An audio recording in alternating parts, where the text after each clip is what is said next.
todos, graça e paz, amém?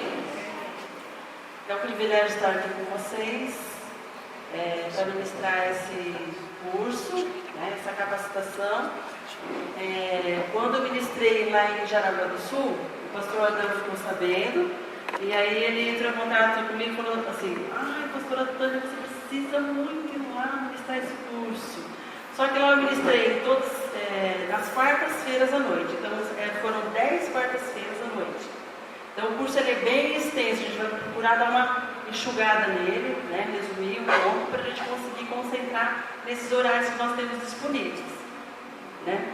Então assim, eu agradeço, né, essa oportunidade que o pastor Adão me convidou aqui, os outros pastores, né, me acolheram também, né? Deus possa estar abençoando vocês. Espero que seja bênção para a vida de cada um de vocês. Acredito que alguns de vocês já estão exercendo o aconselhamento, né? Muitos de vocês. Alguns são os aconselhados, né? Talvez só estão sendo aconselhados por enquanto. E durante o curso que eu ministrei, o curso serviu para capacitar pessoas para aconselhamento, mas ao mesmo tempo que ele serviu para capacitar, também mexeu com algumas pessoas em algumas áreas que elas foram curadas, né? Deus falou no coração dessas pessoas e Deus curou, amém? Que possa ser um momento de bênção para a vida de vocês, de cura, né? De capacitação para estar mais habilitado para trabalhar no reino de Deus, amém, queridos? Quem já tem ministério, já aconselha, levanta a mão aqui. Quem já aconselha assim na sua rotina, na igreja ou com amigos, as pessoas sempre procuram você para aconselhar, levanta bem alto, amém? Os demais estão interessados porque querem exercer o ministério, então, né? Que bem, olha só, quantas pessoas, né, pastores? E quando eu falei sobre esse curso aqui, eu falei que bom seria que a igreja tivesse um ministério de aconselhamento, para não sobrecarregar os pastores, não é verdade? Porque os membros geralmente fazem o quê? Procuram os pastores, ou as pastoras. Então, os pastores e pastoras, elas têm essa bênção de aconselhar, mas assim, de certa forma, eles se sobrecarregam com tantas atividades que, se houvesse um ministério, vai ser uma bênção para a vida dos pastores, né? Amém. Então, nós vamos começar aqui pelo nosso curso. Quem tem apostila aqui? Então, já pode abrir na primeira página lá, né? Eu fiz um levantamento de tudo aquilo que nós vamos ver em tópicos, mas ali já tem alguma coisa. Se vocês quiserem fazer anotação do lado e tal, fazendo as observações. É importante, quando nós estamos dispostos a desenvolver o Ministério de Aconselhamento, nós sabemos o que realmente é um aconselhamento, para nós não fazermos a coisa errada, não é verdade? No reino de Deus nós precisamos sempre fazer o melhor, amém? Os irmãos que estão aí no cantinho não querem sentar aqui na frente? Se não quiser pode ficar livre, mas assim vai ficar tão distante, né? Tem cadeiras aqui, perto do pastor Valmo, né, pastor Valmo? Não tem problema, pode sentar aqui perto, né? Amém. O que não é aconselhamento, né? O aconselhamento não é psicoterapia, não é uma terapia que você vai fazer com um profissional, não é por interior, né? Vários tópicos eu coloquei, não é psicanálise, e não é falar o que a pessoa tem que fazer, tá? Então muitas vezes, eu aconselho as pessoas, eu falo o que a pessoa tem que fazer, isso não é aconselhamento, né? Nós vamos estudar o que realmente é o aconselhamento. Eu falo a minha opinião que tem que ser feito na vida da pessoa, eu estou aconselhando. Então a gente vai ver com profundidade o que seria, o que não é o aconselhamento, não é isso, não é nada disso daqui, não é dar conselhos, não é decidir o que é mais adequado, não, acho que você tem que fazer isso, né? Isso é dar opinião na vida da pessoa, isso não é aconselhamento, tá? Se nós estudarmos agora, nós vamos ver o que seria. O que é o aconselhamento?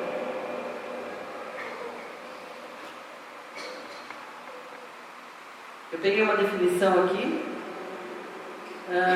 sobre aconselhamento. O aconselhamento é um relacionamento interpessoal em que o conselheiro assiste ao indivíduo em sua totalidade no processo de ajustar-se melhor consigo mesmo e com o seu meio ambiente. É uma definição, né, de um conselheiro americano, que na verdade, quando você aconselha alguém, quando você é um conselheiro de alguém, você vai ter um relacionamento com a pessoa, você vai se relacionar com a pessoa, e você vai, à medida que você se relaciona com ela, você vai fazer com que a pessoa amadureça, porque na realidade ela consiga se adaptar melhor com ela mesma, com a maneira como ela é e com as pessoas que estão em volta dela. E eu acrescentaria um tópico aqui. Além dela se adaptar com ela mesma, com o meio ambiente, estar de acordo com o propósito de Deus. Tá? Essa seria a função do conselheiro. Seriam 3 dimensões: a pessoa estar bem com ela mesma, bem com aquela pessoa que está ao lado dela, que ela convive com a família, com a igreja, ou com os seus amigos, ou no trabalho, e um bom relacionamento com Deus, estar dentro da vontade de Deus, porque nós sabemos enquanto cristãos, se nós estamos fora da vontade de Deus, realmente nós não estamos seguindo aquilo que o nosso chamado, não é verdade, amados? Então não é suficiente eu estar bem comigo mesmo, a terapia faz isso, estar bem comigo mesmo e estar bem com o outro. Mas o aconselhamento é mais profundo, é estar bem comigo mesmo, estar bem com o outro e estar bem com Deus. Então é muito mais complexo, é muito mais profundo para nós, enquanto cristãos, desempenharmos esse ministério. Amados, eu vou colocando, se vocês quiserem fazer abrir umas aspas, né, fazer alguma colocação, alguma dúvida, vocês ficam livres. Amém? Tá bom? Vocês estão bem quietinhos, geralmente no começo do curso é assim, depois o pessoal começa a se soltar, né? A gente poderia pegar alguns princípios básicos do aconselhamento que nós vemos ali em Salmo 139, que fala claramente quais são os passos. Você vai chegar ali numa sala, a pessoa chega, quer aconselhar. O que você tem que fazer quando você, enquanto conselheiro, a pessoa chega para você? Aqui o salmista buscou Deus, né? Deus seria o conselheiro dele. Nós fazendo assim de uma forma figurativa, Deus era o conselheiro e ele era o aconselhado. Qual é o primeiro passo? O que seria? Sonda-me. Então, o primeiro passo, quando o seu aconselhado, quando o seu discípulo chegar com um problema, uma dificuldade, trazer alguma mazela que ele está vivenciando, qual seria o primeiro passo? Sondar. Sondar o coração da pessoa. E o que seria sondar? Conhecer. Deixar a pessoa falar. Ela vai falar, ela vai colocar todos aqueles problemas, as dificuldades, as preocupações. Então, à medida que ela vai falando, ela vai colocando, você vai compreendendo a pessoa e a pessoa também vai compreendendo melhor. À medida que a pessoa começa a falar do seu problema, ela começa a se compreender melhor. Por isso que a terapia usa muito falar. Né? Você vai no psicólogo. Quando chega no psicólogo, o psicólogo quer que você fale. Por quê? Né? Falar é terapêutico. Colocar para fora aquilo que você está pensando, sentindo, esclarece aquilo que existe no seu coração.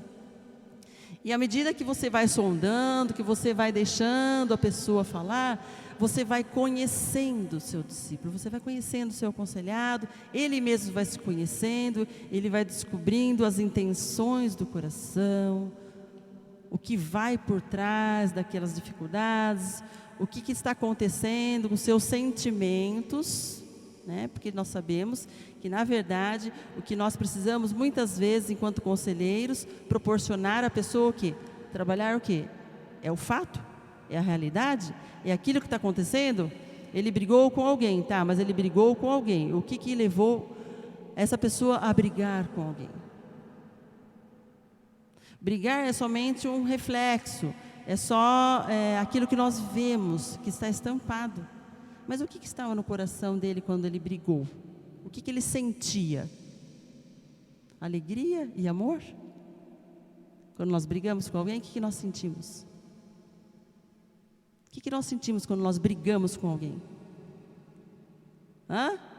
Raiva, ira, tristeza, ódio. Mas crente não sente isso, né, amados? Não sente isso. E às vezes a gente vai tratar o problema, mas é o sentimento que nós precisamos tratar. O problema não é o comportamento, o problema é o sentimento. Nós vamos ver mais a fundo sobre isso. Provar o que está, aquele sentimento. O que está desencadeando aquilo? Por que ele está sentindo isso em relação ao outro? O que está levando a ele ter esse tipo de sentimento em relação ao outro? ver, depois que você prova, você começa a se enxergar, a pessoa começa a se enxergar e se conhecer melhor, e você começa a conhecer melhor seu discípulo.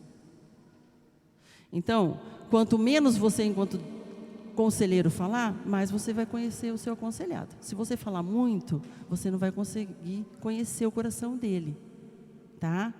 Então, uma das dicas, né, para a gente, enquanto conselheiro, é ouvir mais e falar menos. E, finalmente, guiar pelo caminho eterno. Depois que o coração é sondado, você conhece as intenções do coração, é provado, tudo aquilo que acontece é revelado, aí sim você consegue, né, enquanto conselheiro, levar essa pessoa a ir pelo caminho reto, pelo caminho eterno. Amém?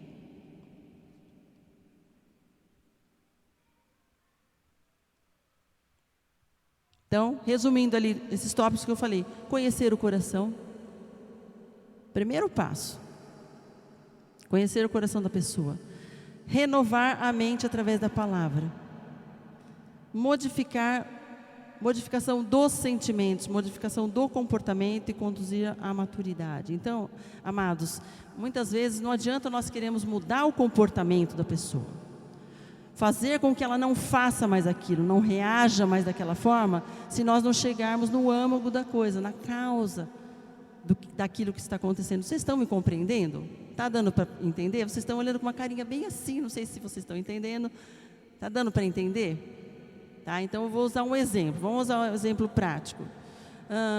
Uma pessoa que briga muito com o marido, a esposa grita, ela é nervosa, é irritada, ela explode com frequência com o esposo. E ela chega para o pastor, né? Pastor, eu não estou aguentando mais meu marido. Meu marido, ele faz isso, aí ele faz aquilo, aí ele faz aquilo outro, aí eu não aguento, eu estouro. Não é a queixa assim? Geralmente a queixa não atribui a culpa e a responsabilidade para o outro. Já quando vocês aconselham, alguém chega assim, pastor, eu não aguento mais comigo, porque eu sou uma pessoa assim, muito má, eu grito, eu me iro com facilidade, eu tenho raiva do meu marido, eu tenho ódio. Geralmente as pessoas chegam assim? Não, né, amados? Mas é nesse ponto que a gente quer, que a gente, enquanto conselheiro, tem que levar a pessoa a chegar, a perceber essas coisas. Vocês entenderam a diferença?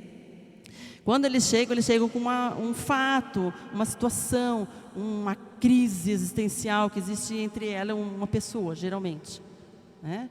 Mas o que está levando ela a ter essa crise? Vocês já ouviram falar aquele ditado que quando nós mudamos, as outras pessoas mudam? Né? É mais ou menos nessa linha de pensamento, tá? Por que eu não suporto aquela pessoa? Será que aquilo que ela faz me irrita tanto porque eu tenho coisas que eu vejo nela, que eu mesma não consigo vencer, e eu não percebo que eu não consigo vencer, eu tenho raiva de que ela é daquele jeito, porque eu sou daquele jeito também? Vocês entenderam como é profundo? Muitas vezes as pessoas chegam com uma queixa tão simples assim, mas a coisa é muito mais profunda do que a gente imagina, né? Então seria conhecer o coração. Aí sim, se a pessoa ela é convertida, usar a palavra de Deus, versículos que realmente levam ela a perceber a dificuldade, o problema, a luta que ela está enfrentando por causa dela mesma, por causa da própria dificuldade que ela está passando ali, tá? Então, para resumir ali, né, tudo que eu falei, o que seria aconselhar? O que seria o conselheiro que realmente traz resultados? Né? Às vezes você aconselha a pessoa, não traz resultados. O que seria? Aconselhar e auxiliar a pessoa a encontrar as suas respostas dentro do propósito de Deus, tá? Levar a pessoa a se analisar, a pensar sobre si mesmo, pensar sobre a situação, refletir sobre o marido dela, sobre o que ela pensa, sobre o coração dela, o que ela precisa crescer enquanto cristã, enquanto pessoa, amadurecer para lidar com aquilo. Amém? Deu para entender o que é aconselhamento?